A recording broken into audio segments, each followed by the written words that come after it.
주거용 주택 임대에 관한 그 온타리오주의 관련 법이 있습니다.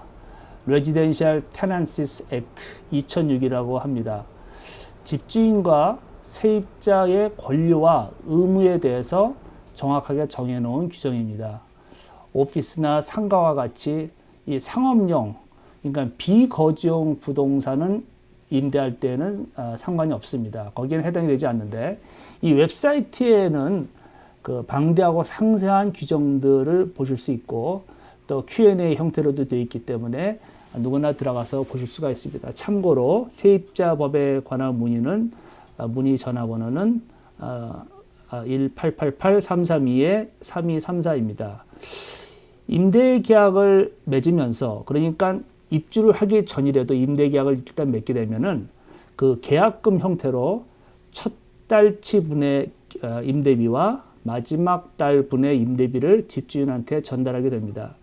첫 달분과 마지막 달 외에 다른 달들의 임대비는 지불할 수가 없습니다. 물론 편의상 그 나머지 이제 10달이 되겠죠. 10달분의 임대비를 날짜를 포스트 데이트로 써서 그 체크를 10장을 한꺼번에 편의상 서로 또 만나서 주고받기가 번거로우니까 그렇게 할 수도 있는데, 그거와 관계없이 이것도 역시 이제 집주인이 요구할 수는 없는 것이죠. 그런데 만약에 일정한 소득도 없고 그 캐나다에서 어떤 신용도가 아직 별로 없는 분들, 그러니까 신규 이민자나 비영주권자 같은 이런 분들이 개인 소유의 그 콘도나 집에 임대를 하기 위해서 첫 달분과 마지막 달 외에 다른 그 달들에 대해서 일시불로, 포스데이트가 아닌 일시불로 처음에 계약 시작할 때 지불하는 경우가 종종 있습니다. 이거는 물론 세입자가 집을 얻기 위해서 자발적으로 하는 것이고 집주인이 그걸 이해하고 받기도 하는데, 만약에 이렇게 미리 지불했던 그 일시불로 준 집세를 나중에라도 세입자가 다시 돌려달라고 하면 돌려줘야 됩니다. 왜냐하면 위법 사항이기 때문에 그렇습니다. 암만 자발적으로 냈다 하더라도 규정에 맞지 않으면은 다시 돌려줘야 된다는 말입니다. 그리고 또 한 가지를 알고 계실 거는, 그 미리 이렇게 지불을 하게 되면은 만약에 그 콘도나 집주인이 은행에 모기지를 갚지 못해서 은행에 그 차압이 돼서 집 소유권이 바뀌게 되면은 규정에 어긋난, 첫 달 마지막 달을 제외한 규정에 어긋난 미리 지불한 그 임대비에 대해서는 전혀 보장을 받을 수가 없습니다. 임대 기간이 끝날 때에는 마지막 달 미리 집주인한테 디파짓 형태로 준 마지막 달분의 임대비에 대해서 이자를 지불하게 되어 있습니다. 요즘같이 이자율이 이렇게 낮은 상황에서는 얼마 되지 않기 때문에 잘 지불을 주고받고 하지도 않고 또 모르고 안 받는 경우도 있습니다. 그러면 주택 임대에 관해서 잘못 좀 알려진 것들 몇 개 알아보겠습니다.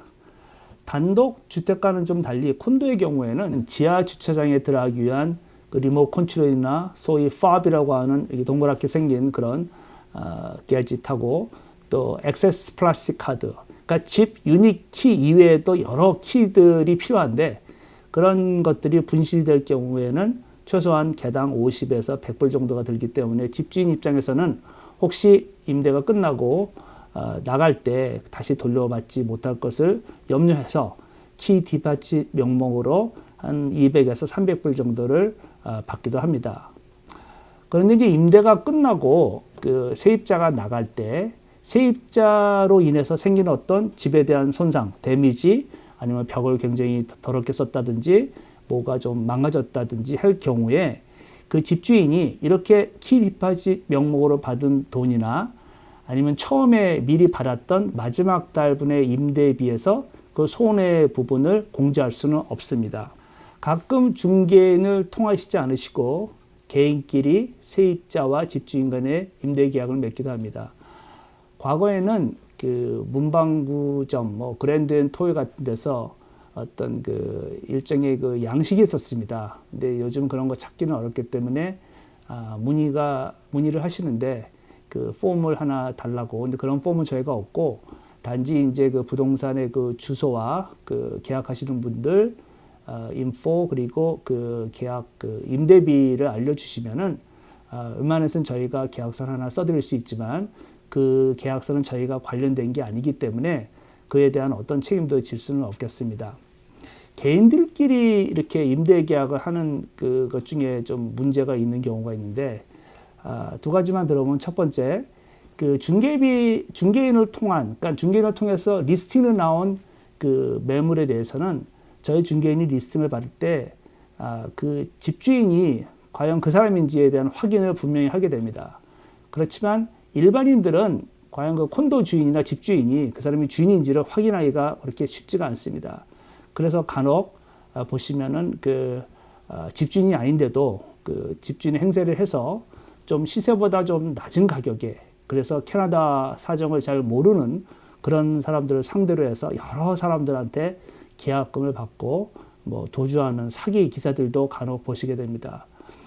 이런 사기의 위험성도 낮아지고, 또 리스팅에서 그 밝혀져 있는 그 집에 대한 모든 조건 사항들에 대해서 중개인이나 그 집을 임대해주는 집 주인의 어떤 책임이 있기 때문에 이로 인해서 나올 수 있는 문제들도 없을 수가 있겠습니다. 그리고 임대관에서 강아지와 고양이 같은 애완용 동물들이 이슈가 되는데, 대부분의 집주인들은 세입자가 이런 애완용 동물이 있으면 세를 주지 않겠다라고 하고, 또 세입자 자신도 그에 수긍을 해서 계약서에 애완용 동물을 키우지 않겠다라는 것을 임대계약서에 명시를 하기도 합니다.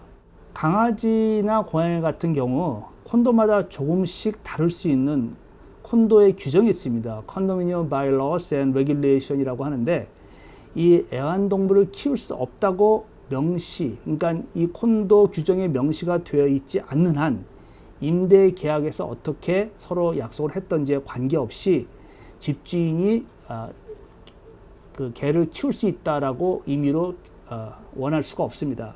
흡연에 관해서도 또 이슈가 되기도 하는데, 우리 집에서는 담배를 피우지 않았으면 좋겠다.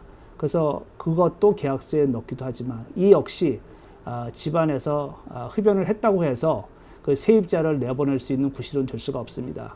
만일 애완용 동물을 키울 수 없다는 콘도의 규정을 어기고 이사를 들어간 경우, 이 애완용 동물을 처분을 하거나 아니면 이사를 나가셔야 됩니다. 물론 예외적으로 그 맹인용 그 가이드 덕은 예외가 있습니다. 특히 여러 사람들이 함께 이렇게 살고 있는 공동체를 이루는 콘도와 같은 빌딩에서는 콘도를 임대할 때 기존의 세입자들 뿐만 아니라 콘도에서 정해놓은 그 빌딩마다, 그 콘도 코퍼레이션마다 조금씩 다르게 정해놓은 규정을 잘 알고 있어야 되겠습니다. 예를 들어서 어떤 콘도는 개는 한 마리, 고양이는 한 마리 키울 수 있는데 개나 고양이 두 마리는 키울 수 없다. 뭐 이런 규정이 있는 데도 있습니다. 그리고 대부분 개의 그 체중, 무게가 얼마 정도 이내에서 키울 수 있다는 것도 있고 하기 때문에, 그 세입자 입장에서는 자신이 이런 것에 해당이 될 거라고 우려가 된다면은 그 콘도의 그 특별한 규정도 정확히 알고 있어야 되겠고, 그보다도 더 우선적으로 이 세입자 법에 대한 규정도 어느 정도 알고 있으셔야 나중에 계약을 잘못해서 이사한 다음에 낭패를 피하실 수가 있겠습니다.